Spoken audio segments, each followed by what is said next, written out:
Okay guys, ಎಲ್ಲರಿಗೂ ನಮಸ್ಕಾರ. Last ಕ್ಲಾಸಲ್ಲಿ ನಾವು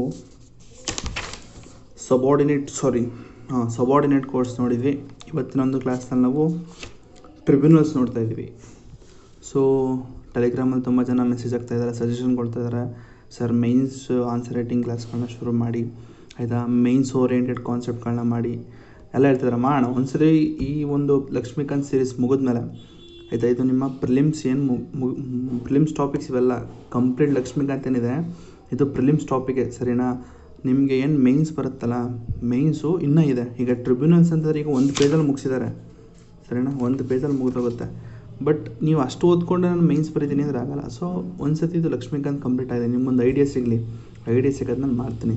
ಜೊತೆಗೆ ತುಂಬ ಜನ ಥ್ಯಾಂಕ್ ಯು ಅಂತ ಹೇಳ್ತಾ ಇದ್ದಾರೆ. ಸೊ ಇದು ಸಮ್ಮರಿ ಶೀಟ್ಸ್ಗಳೆಲ್ಲ ತೊಗೊಂಡಿದ್ದಾರಲ್ಲ, ಅವರೆಲ್ಲ ತುಂಬ ಜನ ಥ್ಯಾಂಕ್ಸ್ ಅಂತೆಲ್ಲ ಹೇಳ್ತಾ ಇದ್ದಾರೆ. ಸೊ ನಿಮ್ಮ ಒಂದು ಲಕ್ಷ್ಮೀಕಾಂತ್ ಸಮ್ಮರಿಯಿಂದ ನನಗೆ ಮತ್ತೆ ಲಕ್ಷ್ಮೀಕಾಂತ್ ಬುಕ್ ಓಪನ್ ಮಾಡೋದು ತಪ್ಪಿದೆ ಸರ್ ಅಂತ ಹೇಳ್ತಾ ಇದ್ದಾರೆ. ನಿಮ್ಮ ಕ್ಲಾಸ್ ನೋಡಿಕೊಂಡು ಲಕ್ಷ್ಮೀಕಾಂತು ಸಮ್ಮರಿ ಶೀಟ್ ನೋಡ್ತಾ ಇದ್ದೀನಿ ಸರ್, ಚೆನ್ನಾಗಿದೆ ಅಂತ ಹೇಳ್ತಾ ಇದ್ದಾರೆ. ಸೊ ಅವ್ರಿಗೆಲ್ಲ ನನ್ನ ಕಡೆಯಿಂದ ಥ್ಯಾಂಕ್ಸ್ ಅಂತ ಹೇಳ್ತಾ ಇವತ್ತಿನ ಕ್ಲಾಸ್ನ ಶುರು ಮಾಡೋಣ. ಇನ್ನೂ ಯಾರು ಸಬ್ಸ್ಕ್ರೈಬ್ ಮಾಡಿಲ್ಲ ಅಂದರೆ ಬೇಗ ಸಬ್ಸ್ಕ್ರೈಬ್ ಮಾಡ್ಕೊಳ್ಳಿ. ನಾನು ಯಾಕೆ ಸಬ್ಸ್ಕ್ರೈಬ್ ಮಾಡ್ಕೊಳ್ಳಿ ಅಂತ ಹೇಳ್ತಾ ಇದ್ದೀನಿ ಅಂತಂದರೆ, ಸೊ ಏನು ಅಂತಂದರೆ, ಸೊ ನೆಕ್ಸ್ಟ್ ಏನೇ ವೀಡಿಯೋ ಮಾಡ್ತು ಅಂದರೆ ಫಸ್ಟು ನೀವು ಆ ಟೈಮಲ್ಲಿ ನೀವು ಆ ಕಾನ್ಸೆಪ್ಟನ್ನ ಮುಗಿಸ್ಕೊಂಡ್ರೆ ನಿಮಗೆ ಡಿಸೆಂಬರದ ಹತ್ರ ಬಂದಾಗ ನೀವು ನನ್ನ ಜೊತೆಗೆ ನೀವು ಕಂಪ್ಲೀಟ್ ಮಾಡಿಬಿಡ್ತೀರ ಲಕ್ಷ್ಮೀಕಾಂತ್ನ. ಸೊ ಅದೊಂದೇ ಒಂದು ಕಾರಣಕ್ಕೆ, ನೋಟಿಫಿಕೇಷನ್ ಬರಲಿ ಅನ್ನೋ ಒಂದು ಕಾರಣಕ್ಕೆ ಸಬ್ಸ್ಕ್ರೈಬ್ ಮಾಡಿ ಅಂತ ಹೇಳೋದು, ಆಯಿತಾ. ಸೊ ಒಂದ್ಸತಿ ಕಾನ್ಸೆಪ್ಟ್ ಕಂಪ್ಲೀಟ್ ಆದರೆ, ಅರ್ಥ ಆಗಿದ್ದರೆ ನಿಮಗೆ ವಿಡಿಯೋ, ಸೊ ನೀವು ಏನದು ಕಮೆಂಟಲ್ಲಿ ಕಂಪ್ಲೀಟೆಡ್ ಅಥವಾ ಡನ್ ಅಂತ ಹಾಕಿ, ಆಯಿತಾ. ಓಕೆ, ಕ್ಲಾಸ್ ಶುರು ಮಾಡೋಣ. ಸೊ ಏನಿದು ಟ್ರಿಬ್ಯುನಲ್ಸ್ ಅಂತಂದರೆ, ಈಗ ಕೋರ್ಟ್ಗಳಿದೆ. ಸೊ ಕೋರ್ಟ್ಗಳಲ್ಲಿ ತುಂಬ ಕೇಸಸ್ ಪೆಂಡಿಂಗ್ ಇದ್ದಾವೆ ಅಲ್ವಾ. ಹೈಕೋರ್ಟ್ ಆಗಿರ್ಬೋದು, ಸಬಾರ್ಡಿನೇಟ್ ಕೋರ್ಟ್ಸ್ ಆಗಿರ್ಬೋದು, ಆಯಿತಾ, ಸುಪ್ರೀಂ ಕೋರ್ಟ್ ಆಗಿರ್ಬೋದು. ಸುಪ್ರೀಂ ಕೋರ್ಟಲ್ಲಿ ಪೆಂಡಿಂಗ್ ಕೇಸ್ ಎಷ್ಟಿದೆ ಗೊತ್ತಾ? ಸುಪ್ರೀಂ ಕೋರ್ಟಲ್ಲಿ 4.25 ಕೋಟಿ ಕೇಸಸ್ಸು ಪೆಂಡಿಂಗ್ ಇದೆಯಂತೆ, ಆಯಿತಾ. ಹೈಕೋರ್ಟಲ್ಲಿ ಹತ್ತಿರ 80 ಲಕ್ಷ ಅಂದರೆ ಒಂದೊಂದು ಸ್ಟೇಟಲ್ಲಿ ಆ್ಯಾವ್ರೇಜ್ ತೆಗೆದಿರೋದು, ಆಯಿತಾ. 80 ಲಕ್ಷ ಅಷ್ಟು ಕೇಸ್ಗಳು ಪೆಂಡಿಂಗ್ ಇದೆಯಂತೆ. ಅದೇ ರೀತಿ ಸಬಾರ್ಡಿನೇಟ್ ಕೋರ್ಟ್ಸ್ಗಳಿಗೆ ನೀವು ಕಂಪೇರ್ ಮಾಡೋಕ್ಕೆ ಹೋದರೆ, ಸಬಾರ್ಡಿನೇಟ್ ಕೋರ್ಟ್ಸಲ್ಲಿ ಹತ್ತಿರ ನಿಮಗೆ ಒಂದು 10-11 ಲಕ್ಷ ಗಂಟೆ ಪೆಂಡಿಂಗ್ ಇದೆಯಂತೆ. ಸೊ ಪ್ರತಿಯೊಂದು ಡಿಸ್ಟ್ರಿಕ್ಟ್ ಕೋರ್ಟ್ಸ್ ಆಗಿರ್ಬೋದು, ಅಂದರೆ ಕಂಪೇರ್ ಟು ಹೋಲ್ ಸ್ಟೇಟ್ ಅಂತ ಹೇಳ್ತಾ ಇದ್ದು, ಹೋಲ್ ಸ್ಟೇಟಲ್ಲಿರೋ ಎಲ್ಲ ಸಬಾರ್ಡಿನೇಟ್ ಕೋರ್ಟ್ಸ್ಗಳಿಗೆ ಹೋಲಿಸ್ಕೊಂಡ್ರೆ 10 ಲಕ್ಷದಿಂದ 20 ಲಕ್ಷವರೆಗೂ ಇದೆಯಂತೆ. ಸೊ ಅದಕ್ಕೋಸ್ಕರ ಈ ವರ್ಕ್ ಲೋಡ್ನ ಇವರು ಬೇರೆ ಕಡೆ ಒಂದು ಕಡೆ ಶಿಫ್ಟ್ ಮಾಡೋದಕ್ಕೋಸ್ಕರ ಈ ಟ್ರಿಬ್ಯುನಲ್ಸ್ ಅನ್ನೋದನ್ನು ತೊಗೊಂಡು ಬರ್ತಾರೆ. ಏನಿದೆ ಟ್ರಿಬ್ಯುನಲ್ಸು? ಸೊ ಟ್ರಿಬ್ಯುನಲ್ಸ್ ಅನ್ನೋದು ಕೂಡ ಒಂದು ಕೋರ್ಟ್ ಆಗಿರುತ್ತೆ. ಕೋರ್ಟ್ ಅಂತಂದರೆ ಇದು ಸಬಾರ್ಡಿನೇಟ್ ಕೋರ್ಟ್ ಇದೆಯಲ್ಲ, ಅದ್ರ ಕೆಳಗಡೆ ಇರ್ತದೆ ಈ ಟ್ರಿಬ್ಯುನಲ್ಸ್ ಅನ್ನೋದು. ಸೊ ಈ ಟ್ರಿಬ್ಯುನಲ್ಸ್ ಅನ್ನೋದು ಏನು ಸರ್? ನಾವು ಈಗೇನಾದ್ರು ತಪ್ಪು ಮಾಡ್ತು ಅಂತಂದರೆ ಒಂದು ಡಿಸ್ಟ್ರಿಕ್ಟ್ ಕೋರ್ಟ್ ಕರ್ಕೋಗ್ತಾರೆ, ಅಥವಾ ತಾಲೂಕು ಕೋರ್ಟ್ ಏನೋ ಕರ್ಕೋಗ್ತಾರೆ, ಇಲ್ಲಾಂದರೆ ಹೈಕೋರ್ಟ್ ಕರ್ಕೋಗ್ತಾರೆ, ಸುಪ್ರೀಂ ಕೋರ್ಟ್ ಕರ್ಕೋಗ್ತಾರೆ. ಬಟ್ ಯಾಕೆ ಇದು ಟ್ರಿಬ್ಯುನಲ್ಸ್ ಯಾಕೆ ಮಾಡಿದ್ರು ಅಂತಂದರೆ, ಹೇಳಿದ್ನಲ್ಲ, ಇಷ್ಟು ಕೇಸಸ್ ಪೆಂಡಿಂಗ್ ಇದೆಯಲ್ಲ, ಇಷ್ಟು ಕೋಟ್ಯಾಂತರ ಲಕ್ಷಾಂತರ ಏನು ಕೇಸಸ್ ಪೆಂಡಿಂಗ್ ಇದೆ, ಅದನ್ನೆಲ್ಲ ಇವರು ಕೊಡ್ತಾರೆ. ನೋಡ್ರಪ್ಪ, ನನ್ನ ಕೈಲಿ ಅಂದರೆ ಹೈಕೋರ್ಟ್ ಅಥವಾ ಸುಪ್ರೀಂ ಕೋರ್ಟ್ ಹೇಳೋದು, ನೋಡ್ರಪ್ಪ ನನ್ನ ಹತ್ರ ತುಂಬ ಕೇಸಸ್ ಪೆಂಡಿಂಗ್ ಇದ್ದಾವೆ, ಇದು ಏನೋ ಚಿಕ್ಕ ಪುಟ್ಟ ಕಡ್ಡಿಪುಡಿ ಕೇಸ್ಗಳಿವೆಲ್ಲ, ಸೊ ನೀವು ಸಾಲ್ವ್ ಮಾಡಿಬಿಡಿ. ಸೊ ಇಂಥ ಕೇಸ್ಗಳು ನನ್ನ ಹತ್ರ ತರೋಕ್ಕೆ ಹೋಗ್ಬಿಡಿ, ನೀವೇ ಸಾಲ್ವ್ ಮಾಡಿಬಿಡಿ. ಆದಷ್ಟು ಅಕಸ್ಮಾತ್ ಇದರ ಕೇಸ್ಗಳು ಬಂತು ಅಂದರೆ ಡೈರೆಕ್ಟಾಗಿ ನೀವೇ ತೊಗೊಳ್ಳಿ ಅದನ್ನು, ಅಂದರೆ ಒರಿಜಿನಲ್ ಜ್ಯೂರಿಸ್ಡಿಕ್ಷನ್, ಅಂದರೆ ಕೇಸ್ ಬಂತು ಅಂತಷ್ಟು ನೀವೇ ಸಾಲ್ವ್ ಮಾಡೋದಕ್ಕೆ ಟ್ರೈ ಮಾಡಿ, ನನ್ನ ಗಂಟ ತೊಗೊಂಡು ಬರಬೇಡಿ ಅಂತ ಹೇಳುತ್ತೆ.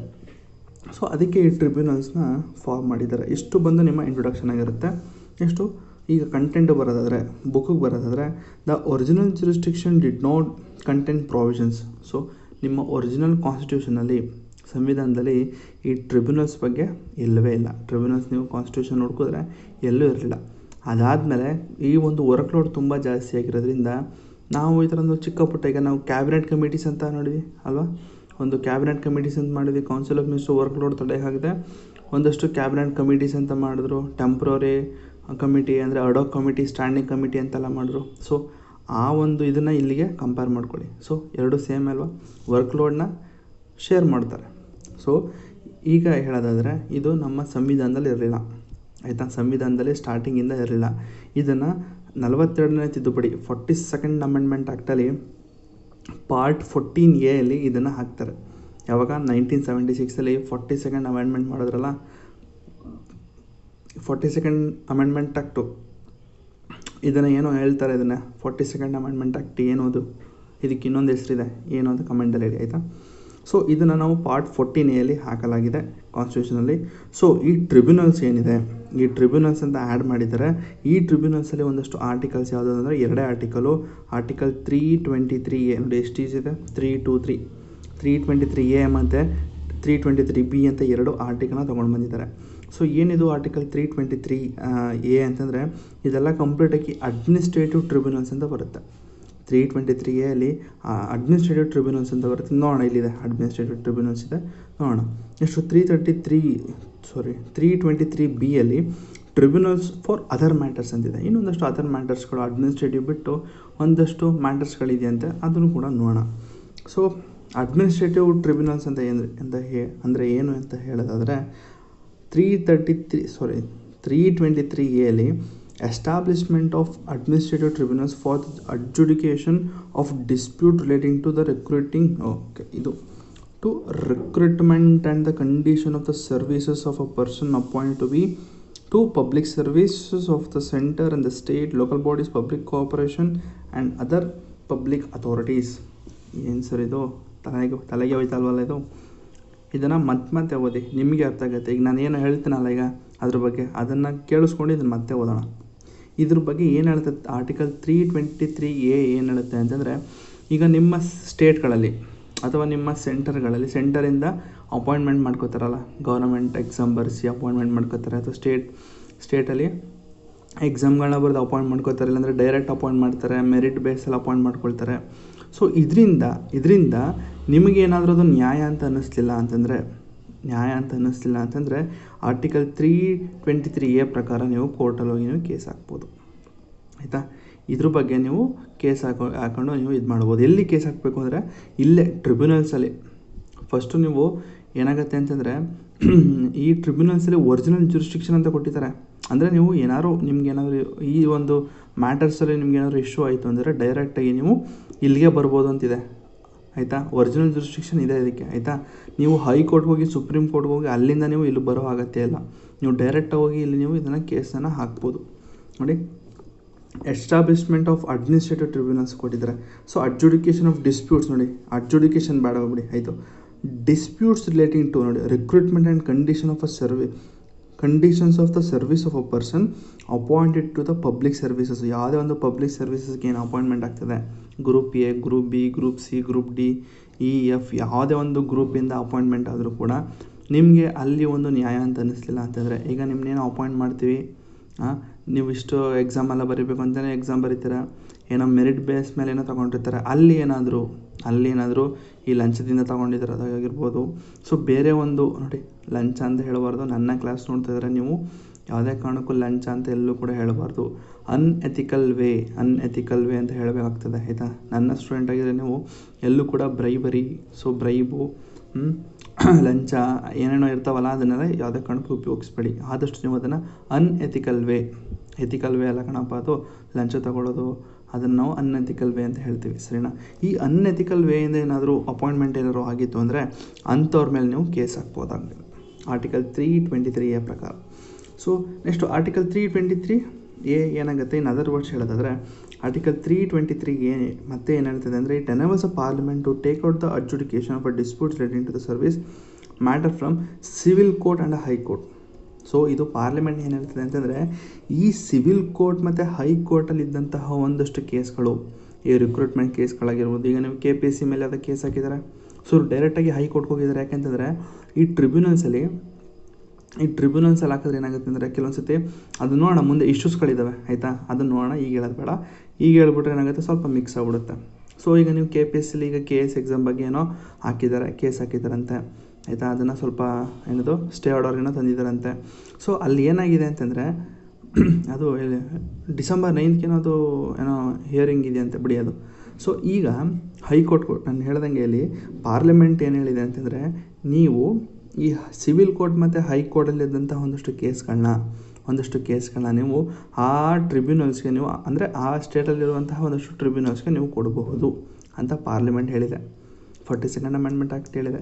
ಸೊ ಅದರಿಂದ ಈಗ ನೀವು ಆ್ಯಕ್ಚುಲ್ ಕರೆಂಟ್ ಸಿನಾರಿಯೋ ಹೇಳೋದಾದರೆ, ಈ KS ಎಕ್ಸಾಮ್ದು ಏನೋ ಇದಾಗಿದೆಯಲ್ಲ ಅದು ಹೈಕೋರ್ಟ್ ಹಾಕಿದ್ದಾರೆ. ಸೊ ಈ ಹೈಕೋರ್ಟಲ್ಲಿ ಅದೆಲ್ಲ ಡಿಸ್ಪ್ಯೂಟ್ ಏನೋ ಇತ್ತು ಅಂದರೆ ನಡೀತದೆ. ಈಗ ಅದು ಕೆಲವೊಂದು ಸತಿ ಅದೇನಾದ್ರು ಒಂದು ಚಿಕ್ಕದು ಅನಿಸಿದ್ರೆ ಹೈಕೋರ್ಟ್ ಏನು ಮಾಡುತ್ತೆ ಅಂದರೆ ಅದನ್ನು ಸಬಾರ್ಡಿನೇಟ್ ಕೋರ್ಟ್ಗೆ ತಳ್ಬೋದು. ಅರ್ಥ ಆಯ್ತಾ? ಸಬಾರ್ಡಿನೇಟ್ ಕೋರ್ಟ್ ಯಾವಾಗ ತಳ್ಳುತ್ತೆ ಅಂತಂದರೆ ಆ ಕೇಸ್ ತುಂಬ ಹೈಕೋರ್ಟ್ಗೆ ಸೀಮಿತ ಅಲ್ಲ, ನೀವು ಕೆಳ ಕೋರ್ಟಲ್ಲಿ ನೀವು ಅದನ್ನು ಇದು ಮಾಡ್ಕೊಳ್ಳಿ, ಇಲ್ಲ ಅಂತಂದು ದೊಡ್ಡ ಕೇಸ್ ಅಲ್ಲ ಅಂತ ಅನಿಸಿದ್ರೆ ಮಾತ್ರ ತಳ್ಳುತ್ತೆ. ಇಲ್ಲ ಅಂತಂದರೆ ಅದನ್ನು ಸುಪ್ರೀಂ ಕೋರ್ಟ್ ಗಂಟ ತಳ್ಳುತ್ತೆ ಹೈಕೋರ್ಟು. ಆಯಿತಾ? ಸೊ ಈ ಥರ ಒಂದಷ್ಟು ಹೈಕೋರ್ಟ್ ಮತ್ತು ಇದೊಂದು ಸಿವಿಲ್ ಕೋರ್ಟ್ಗಳಿಂದ ಈ ಟ್ರಿಬ್ಯುನಲ್ಸ್ಗೆ ಕೇಸ್ಗಳು ಬರ್ತವೆ. ಸರಿ, that is called administrative tribunals ಅಂತ.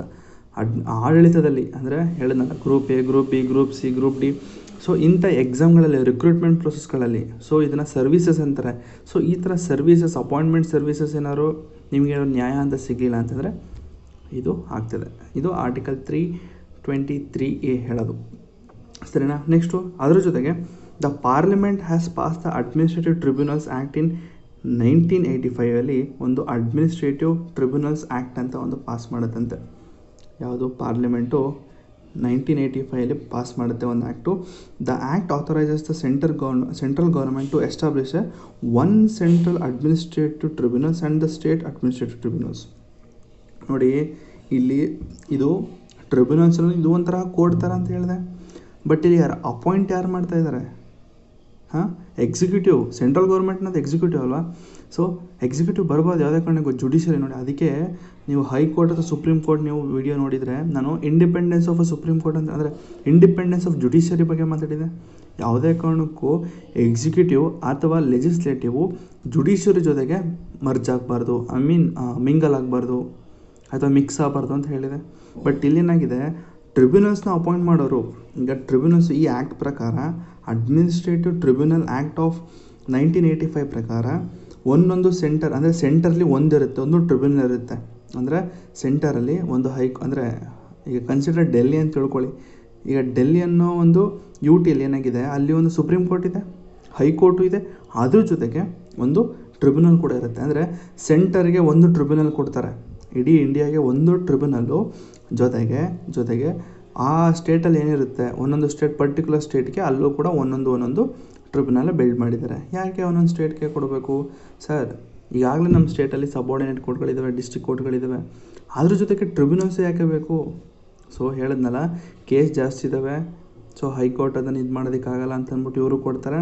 ಅದ್ರ ಜೊತೆಗೆ ಕೆಲವೊಂದು ಸತಿ ಏನಾಗುತ್ತೆ, ಪ್ರತಿಯೊಂದು ನೀವು ಹೈಕೋರ್ಟು ಅಂತ ಅಂದ್ಬಿಟ್ಟು ನೀವು ಅಲಿಯೋದಕ್ಕಾಗಲ್ಲ. ಈಗ ಹೈಕೋರ್ಟಲ್ಲಿ ಇದೆಯಪ್ಪ, ಬೆಂಗಳೂರಿದೆ, ನಾನಲ್ಲಿದ್ದೀನಿ, ಬೆಳಗಾವಿ ಇದ್ದೀನಿ, ಬೀದರ್ಲಿದ್ದೀನಿ. ಸೊ ಅಲ್ಲಿಂದ ನಾನು ಬೆಂಗಳೂರು ಬರೋದಕ್ಕಾಗತ್ತಾ? ಇಲ್ಲ. ಸೊ ಆ ಪ್ಲೇಸ್ಗೆ, ಆ ಪರ್ಟಿಕ್ಯುಲರ್ ಒಂದು ಪ್ಲೇಸ್ಗಳಿಗೆ ಒಂದೊಂದು ಟ್ರಿಬ್ಯುನಲ್ಸ್ ಅಂತ ಬಿಲ್ಡ್ ಮಾಡ್ತಾರೆ, ಅಂದರೆ ಕೋರ್ಟ್ಗಳನ್ನ ಎಸ್ಟಾಬ್ಲಿಷ್ ಮಾಡ್ತಾರೆ.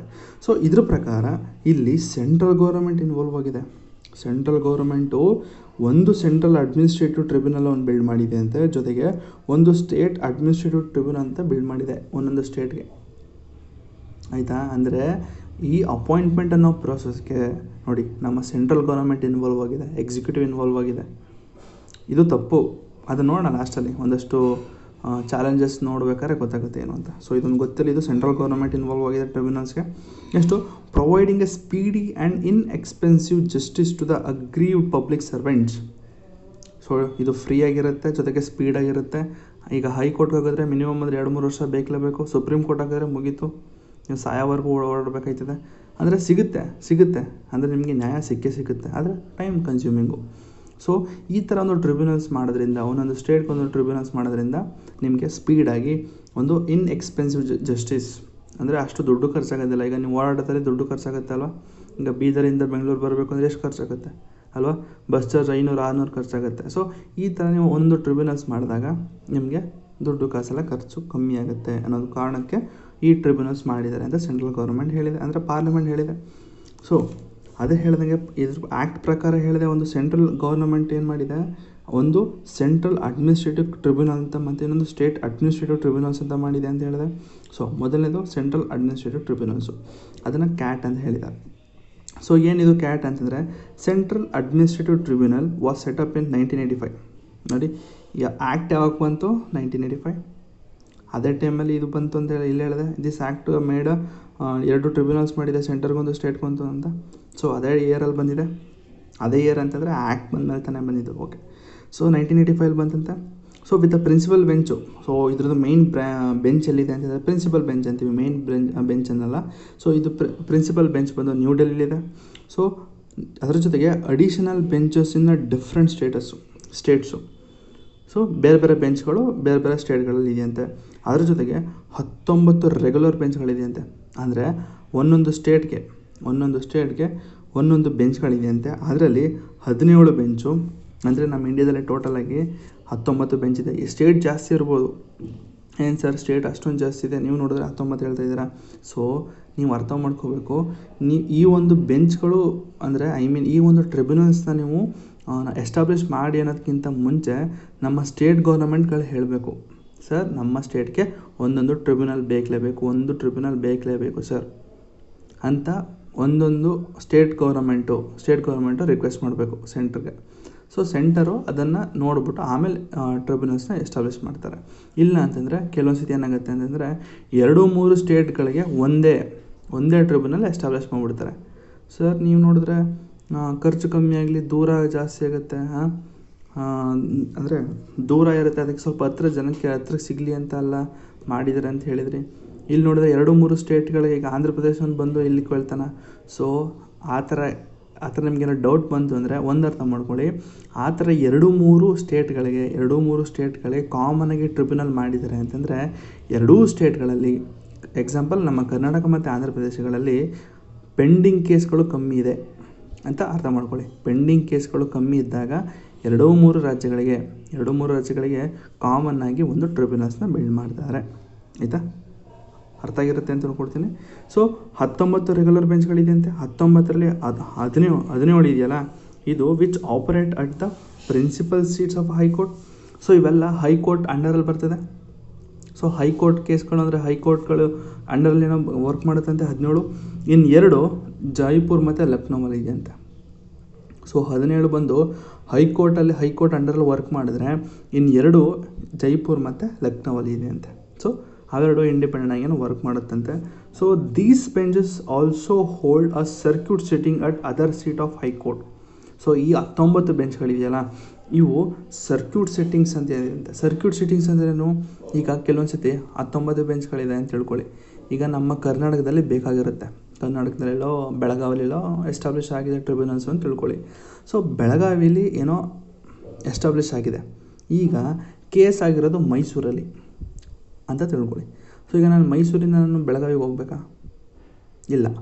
ಆ ಟೈಮಲ್ಲಿ ಏನಾಗುತ್ತೆ, ಆ ಬೆಳಗಾವಿಯಿಂದನೇ ಈ ಒಂದು ಟ್ರಿಬ್ಯುನಲ್ಸಿಂದ ಅವರು ಮೈಸೂರಿಗೆ ಬರ್ತಾರೆ.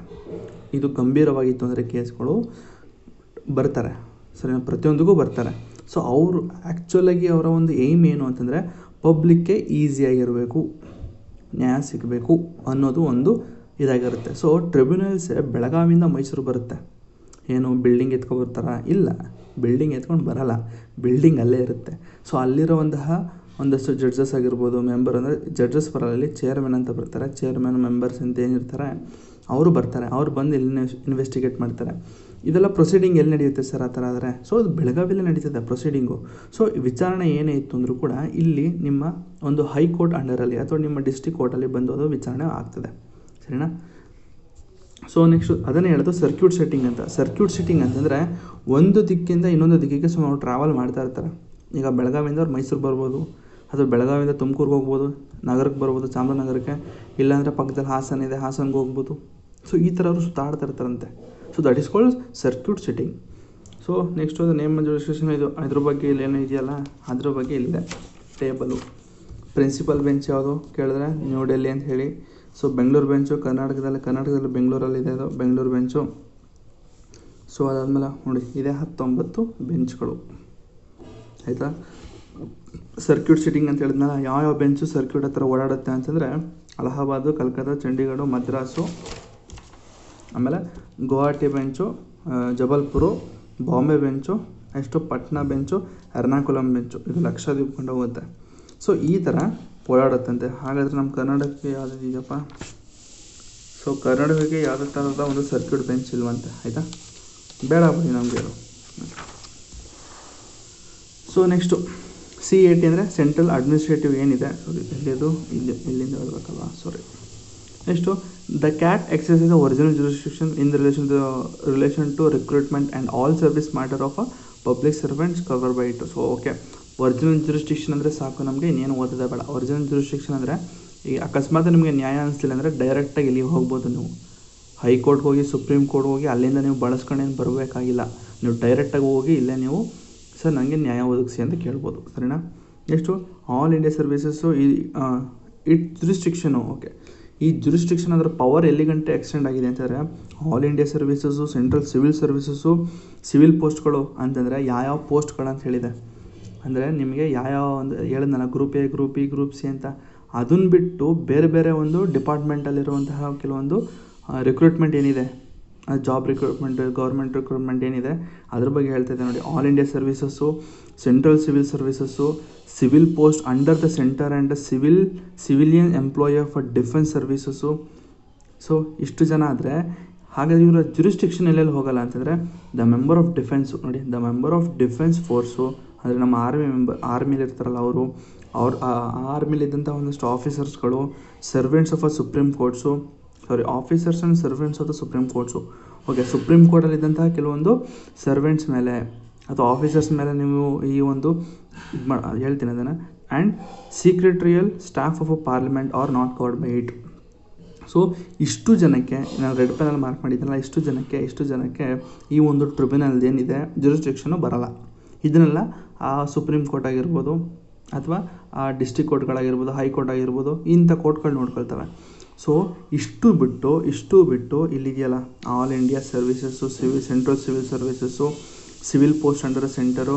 ಸೊ ನಿಮ್ಮಲ್ಲಿ ಯಾರಿಗಾರು ಈ ಡಿಪಾರ್ಟ್ಮೆಂಟ್ ಅಂಡರಲ್ಲಿ ನಿಮ್ಗೆ ಏನಾದರೂ ನ್ಯಾಯ ಅನಿಸ್ಲಿಲ್ಲ ಅಂತಂದರೆ ನೀವು ಟ್ರಿಬ್ಯುನಲ್ ಹೋಗ್ಬಿಟ್ಟು ನೀವು ನ್ಯಾಯವನ್ನು ಕೇಳಬಹುದು, ಆಯಿತಾ. ಸೊ ತಲೆ ಕೆಡಿಸ್ಕೊಬೇಡಿ, ಸರ್ ನಾನು ನೋಡ್ರೆ ಬೆಳಗಾವಿಲಿದ್ದೀನಿ, ನೀವು ನೋಡ್ರೆ ಮೈಸೂರಲ್ಲಿ ನಿಂತ್ಕೊಂಡು ಹೇಳ್ತಾ ಇದ್ದೀರಾ. ಸೊ ಆಗುತ್ತೆ ಸರ್, ಆಗುತ್ತೆ, ಖಂಡಿತ ಆಗುತ್ತೆ. ನೀವು ಹೋಗಿ ಕೇಸ್ ಆಗ್ತು ಅಂತಂದರೆ ನೋಡಪ್ಪ, ನಿಮ್ಮ ಮನೆ ಹತ್ರಕ್ಕೆ ಅಂದರೆ ನಿಮ್ಮ ಆ ಡಿಸ್ಟಿಕ್ ಆಗಿರ್ಬೋದು, ಆ ಒಂದು ಪ್ಲೇಸ್ಗೆ ಹತ್ತಿರದಲ್ಲಿದ್ದಂತಹ ಕೋರ್ಟ್ಗೆ ನೀವು ಕರೆಸ್ಕೊಂಡು ಆ ಒಂದು ಡಿಸ್ಕಷನ್ ಆಗ್ತದೆ, ಅಂದರೆ ವಿಚಾರಣೆಗಳು ನಡೀತದೆ. ನೆಕ್ಸ್ಟು ಕ್ಯಾಟ್ ಅನ್ನೋದು ಸೆಂಟ್ರಲ್ ಅಡ್ಮಿನಿಸ್ಟ್ರೇಟಿವ್ ಟ್ರಿಬ್ಯುನಲ್ಸ್ ಏನಿದೆ ಅದು ಮಲ್ಟಿ ಮೆಂಬರ್ ಅಂತ ಹೇಳಿದೆ. ಅಂದರೆ ಒಬ್ಬರು ಚೇರ್ಮನ್ ಇರ್ತಾರೆ, ಜೊತೆಗೆ ಮೆಂಬರ್ಸ್ಗಳಿರ್ತಾರೆ. First originally the CAT consist of a chairman, vice chairman and members. ಮೊದಲು ಚೇರ್ಮನ್ ಇದ್ರಂತೆ, ವೈಸ್ ಚೇರ್ಮನ್ ಇದ್ರಂತೆ, ಜೊತೆಗೆ ಮೆಂಬರ್ಸ್ಗಳು ಇದ್ರಂತೆ. ಅದಾದಮೇಲೆ 2006 ಅದನ್ನು ವೈಸ್ ಚೇರ್ಮನ್ ಅನ್ನೋದನ್ನ ತೆಗೆದಾಕ್ತಾರೆ. Vice chairman was removed. 2006 ತೆಗೆದಾಕ್ತಾರೆ by administrative tribunal amendment act 2006. So last ಟೈಮಲ್ಲಿ ಅಡ್ಮಿನಿಸ್ಟ್ರೇಟಿವ್ ಟ್ರಿಬ್ಯುನಲ್ ಆ್ಯಕ್ಟ್ ಇಲ್ಲಿದೆ ನೋಡಿ, ಅಡ್ಮಿನಿಸ್ಟ್ರೇಟಿವ್ ಟ್ರಿಬ್ಯುನಲ್ ಆ್ಯಕ್ಟ್ ಆಫ್ 1985 ಇದ್ರ ಜೊತೆಗೆ central administrative tribunal and state administrative tribunal ಒಂದು 2 ಟ್ರಿಬ್ಯುನಲ್ ಜೊತೆಗೆ ಅವರು ಇದನ್ನು ತಂದಿರ್ತಾರೆ. ಒಬ್ಬರು ಚೇರ್ಮನ್ ಇರಬೇಕು, ವೈಸ್ ಚೇರ್ಮನ್ ಇರಬೇಕು, ಮತ್ತು ಒಬ್ಬರು ಮೆಂಬರ್ಸ್ ಇರಬೇಕು ಅಂತಲೇ ತಂದಿರ್ತಾರೆ. 2006 ಇದನ್ನು ತೆಗೆಯಲಾಗಿದೆ. ಅಂದರೆ ವೈಸ್ ಚೇರ್ಮನ್ ಅನ್ನೋದನ್ನ ಒಂದು ಪೋಸ್ಟ್ನ ತೆಗೆಯಲಾಗಿದೆ. ಹಾಗಾದರೆ ಕರೆಂಟ್ಲಿ ಒಬ್ಬರು ಚೇರ್ಮನ್ ಇರ್ತಾರೆ, ಜೊತೆಗೆ ಮೆಂಬರ್ಸ್ ಇರ್ತಾರೆ ಅಷ್ಟೇ, ಆಯಿತಾ. Next the chairman is one and sanction strength of the member is. Okay, ಚೇರ್ಮನ್ನು ಸೇರಿಸಿ ಒಟ್ಟು 69 ಜನ ಇರ್ತಾರಂತೆ, ಆಯಿತಾ. ಒಂದು ಟ್ರಿಬ್ಯುನಲ್ಲಿ 69 ಜನ ಇರ್ತಾರೆ. They are drawn from both judicial and administrative streams. ನೋಡಿ, ಜುಡಿಷಿಯಲ್ ಆ್ಯಂಡ್ ಅಡ್ಮಿನಿಸ್ಟ್ರೇಟಿವ್ ಸ್ಟ್ರೀಮ್ಸ್ ಅಂತಂದರೆ ನೀವು ಅಡ್ಮಿನಿಸ್ಟ್ರೇಟಿವ್ ಅಂತಷ್ಟು ನೀವು ಎಕ್ಸಿಕ್ಯೂಟಿವ್ ಅಂತ ತಿಳ್ಕೊಬೇಡಿ. ಸೊ ಈ 69 ಜನದಲ್ಲಿ ನಮ್ಮ ಜುಡಿಷಿಯಲಲ್ಲಿ ಇರ್ತಾರೆ. ಜುಡಿಷಿಯಲ್ ಅಂದರೆ ಗೊತ್ತಲ್ಲ ನಿಮಗೆ ಏನು ಅಂತ. ಸೊ ಓಕೆ, ಸೊ ಜುಡಿಷಿಯಲ್ ಅವರು ಇರ್ತಾರೆ, ಜೊತೆಗೆ ಅಡ್ಮಿನಿಸ್ಟ್ರೇಟಿವ್ ಸ್ಟ್ರೀಮ್ ಅಂತಂತಂದರೆ ಇವರು ಆದಷ್ಟು ಸ್ವಲ್ಪ ಈ ಜುಡಿಷಿಯಲ್ ಬಗ್ಗೆ ಸ್ವಲ್ಪ ನಾಲೆಡ್ಜ್ ಇದ್ದವರು, ಅವ್ರನ್ನ ಇಲ್ಲಿ 69 ಜನದಲ್ಲಿ ಅವ್ರನ್ನ ಅಪಾಯಿಂಟ್ ಮಾಡ್ತಾರಂತೆ. ಅಂದರೆ ಒಂದು ಜುಡಿಷಿಯಲ್ ಆಫೀಸಲ್ಲಿ ಇರಬೇಕು ಅವ್ರು ಲಾಯರ್ ಆಗಿರ್ಬೋದು, ಕೋರ್ಟ್ ಜಡ್ಜ್ ಆಗಿರ್ಬೋದು, ಅಥವಾ ಅಡ್ವೊಕೇಟ್ ಆಗಿರ್ಬೋದು, ಏನಾರು ಆಗಿರ್ಬೋದು. ಸೊ ಅವರಾಗಿರ್ಬೋದು. ಇಲ್ಲ ಅಂತಂದರೆ ಆ ಫೀಲ್ಡಲ್ಲಿ, ಜುಡಿಷಿಯಲ್ ಫೀಲ್ಡಲ್ಲಿ ಈಗ ನಾನೇನು ಮಾಡ್ತೀನಿ, PSIR ಅಂತಿದೆ. ಅಂದರೆ ಈ PSIR ಅಂತ ಒಂದು ಆಪ್ಷನಲ್ ಸಬ್ಜೆಕ್ಟ್ ಇದೆ, ಪೊಲಿಟಿ ಮತ್ತು ಇಂಟರ್ನ್ಯಾಷನಲ್ ರಿಲೇಷನ್ ಏನೋ ಇದೆ. ಸೊ ಇದ್ರ ಬಗ್ಗೆ ನಾನು ಆಪ್ಷನಲ್ ತಗೊಂಡ್ರೆ ನನಗೆ ಸ್ವಲ್ಪ ಪೊಲಿಟಿ ಬಗ್ಗೆ ಎಕ್ಸ್ಟ್ರಾ ನನಗೆ ಇನ್ಫಾರ್ಮೇಷನ್ ಸಿಗುತ್ತೆ. ಅಂದರೆ UPSC ಆಪ್ಷನಲ್ ಸಿಗುತ್ತಲ್ಲ, ಆದರೆ ನನಗೆ ಎಕ್ಸ್ಟ್ರಾ ಇನ್ಫಾರ್ಮೇಷನ್ಗಳು ಓದ್ತೀವಿ, ಬೇಡದಿರೋದು ಬೇಕಾಗಿರೋದು ಎಲ್ಲನೂ ಓದ್ತೀನಿ. ಸೊ ಆ ಥರ ನನಗೇನಾದರೂ ಎಕ್ಸ್ಟ್ರಾ ನಾಲೆಡ್ಜ್ ಏನಾದರೂ ಗೊತ್ತಿತ್ತು ಅಂದರೆ ನನ್ನನ್ನು ಕೂಡ ಇವರು ಈ ಒಂದು ಟ್ರಿಬ್ಯುನಲ್ಸ್ಗೆ ಅಪಾಯಿಂಟ್ ಮಾಡ್ಕೋಬೋದು, ಆಯಿತಾ. Next they are drawn from both judicial and administrative stream. ಸರಿ, but a person who is not completed age of 50 ನೋಡಿ, ಆ ಥರ ಆಗಬೇಕು ಅಂದರೆ ನಿಮಗೆ 50 ವರ್ಷ ಮಿನಿಮಮ್ ಇರಲೇಬೇಕು. 50 ವರ್ಷ ಆಗಲಿಲ್ಲ ಅಂತಂದರೆ ನೀವು ಎಲಿಜಿಬಲ್ ಅಲ್ಲ. ಸೊ ಮಿನಿಮಮ್ ಏಜ್ ನಿಮಗೆ 50 ವರ್ಷ ಇರಬೇಕು, ಸರಿನಾ. ಅದು ಮೆಂಬರ್ ಅಥವಾ ಚೇರ್ಮನ್ ಆಗಬೇಕು ಅಂದರೆ ನಿಮಗೆ ಮಿನಿಮಮ್ 50 ವರ್ಷ ಆಗಿರಬೇಕು, ಸರಿನಾ. ಸೊ ನೀವು ಅಕಸ್ಮಾತು ಸೊ ಇದು ಟೆನ್ಯೂರ್ ಬಂದು ಟರ್ಮ್ ಬಂದು 4 ವರ್ಷ ಇರುತ್ತಂತೆ, 4 ವರ್ಷ ಇರ್ತದೆ. ಇಲ್ಲ ಅಂತಂದರೆ ನೀವು 70 ವರ್ಷ ಆಗೋವರೆಗೂ ಇರ್ಬೋದು. ಅಂದರೆ ನೀವು 66ನೇ ವಯಸ್ಸಿಗೆ ನೀವು ಅಪಾಯಿಂಟ್ ಆಗಿ 70 ವರ್ಷಕ್ಕಂಟು ನೀವು 70 ವರ್ಷಕ್ಕೆ ಬಂದಮೇಲೆ ನೀವು ರಿಸೈನ್ ಮಾಡಬೇಕು ಅಂತ ನೀವು ರಿಟೈರ್ಡ್ ಆಗ್ತೀರಾ, ಸರಿನಾ. ಇದು ಚೇರ್ಮನ್ಗೆ. ಅಕಸ್ಮಾತು ಮೆಂಬರ್ಗೆ 67 ವರ್ಷ ಅಷ್ಟೇ, 67 ಲಾಸ್ಟ್ ಆಗಿರುತ್ತೆ ಒಂದು, ಆಯಿತಾ. 67 ವರ್ಷದ ಮೇಲೆ ರಿಟೈರ್ಮೆಂಟು, ಸರಿನಾ. 4 ವರ್ಷ ಚೇರ್ಮನ್ಗೆ, 70 ವರ್ಷಕ್ಕಂಟು ಅವ್ರು ಇದು ಮಾಡ್ಬೋದು. 70 ವರ್ಷ ಅಂತಂದರೆ ಸರ್ 51 ವರ್ಷಕ್ಕೆ ಅಪಾಯಿಂಟ್ ಆಗಿ 70 ವರ್ಷಕ್ಕಂಟು ವರ್ಕ್ ಮಾಡ್ಬೋದಾ? ಅಲ್ಲ, ಆ ಥರ ಅಲ್ಲ. ಅಕಸ್ಮಾತ್ 4 ವರ್ಷ ಮತ್ತು ಇಲ್ಲಿ 70 ವರ್ಷ ಅಂತ ಕೊಟ್ಟಿದ್ದಾರೆ. ಸೊ 4 ವರ್ಷ ಟರ್ಮ್ಸ್ ಅಂತಿದೆ, 70 ವರ್ಷಕ್ಕಂಟ ವರ್ಕ್ ಮಾಡ್ಬೋದು ಅಂತಂದರೆ ಅವರು ಅಪಾಯಿಂಟ್ಮೆಂಟ್ ಆಗಬೇಕಾದ್ರೆ ಯಾವುದು 66ನೇ ವಯಸ್ಸಲ್ಲಿ ಅವ್ರು ಅಪಾಯಿಂಟ್ ಆದರೆ, 66ನೇ ವಯಸ್ಸಿನಲ್ಲಿ ಅಪಾಯಿಂಟ್ ಆದರೆ ಅವರು 70 ವರ್ಷಕ್ಕೆ ರಿಟೈರ್ಡ್ ಆಗ್ತಾರೆ. ಹಾಗಾದರೆ 67 ವರ್ಷ ಅಂತಂದರೆ